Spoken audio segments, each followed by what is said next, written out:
Hi, Jeff Munn, Creating Extraordinary Futures. And this week I want to talk about a concept that I just spent probably 45 minutes of a client conversation with. It's one that I've seen over and over again make dramatic shifts, enable dramatic shifts in leaders, in people running companies, in people with respect to every aspect of their life. And the concept is the concept of expectations versus agreements. Now, I was first taught this by a coach named Steve Chandler.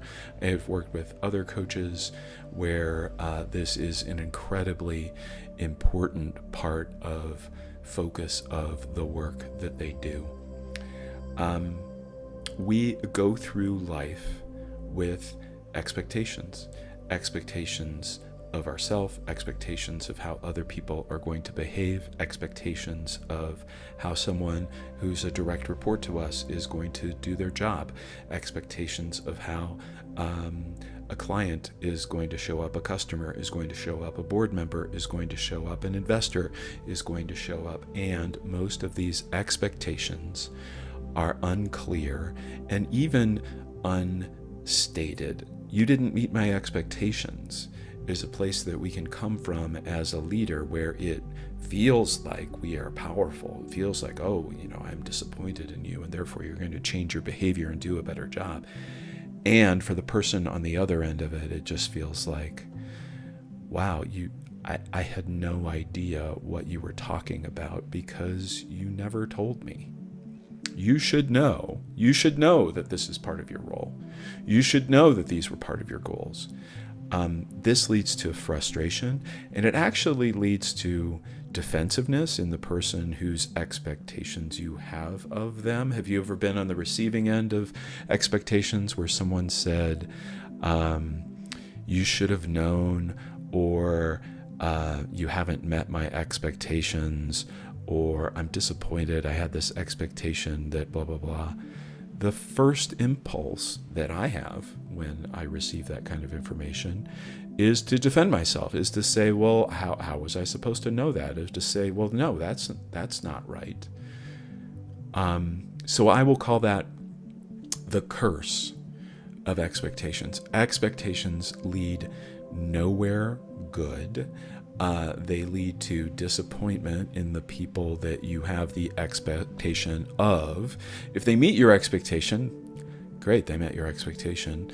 If they don't meet your expectation, you're disappointed in them. So you're kind of walking through your life in this borderline disappointed mode all the time. So that curse of expectations is a really powerful one. But then there's the magic of agreements. Well, what is an agreement? An agreement is when you have a two-way conversation. So remember, there's the unstated expectation, the unspoken one, but there's also the imposed upon one. Because I have power over you, because I am your boss, I can declare that I have certain expectations of you. And even if I'm exceptionally clear in those expectations of you, you have no say in the matter. Now, an agreement is, hey, Joe, hey, Sue, we have this goal for our sales for this quarter. Do you agree to that as an appropriate goal? Well, Jack, I really need one more salesperson to get out in the market. We don't quite have a robust enough funnel in order to get there. So if I had one more salesperson, I could agree to that. It's like, okay, so if I give you this resource, if I give you this way to get to your goal, then you can agree to be accountable for reaching that goal.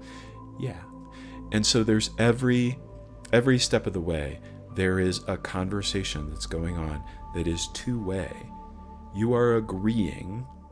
are agreeing on what this goal is. We are creating an agreement around the specific deliverable, around the timing of that deliverable, what it looks like, how we will measure it, etc., etc.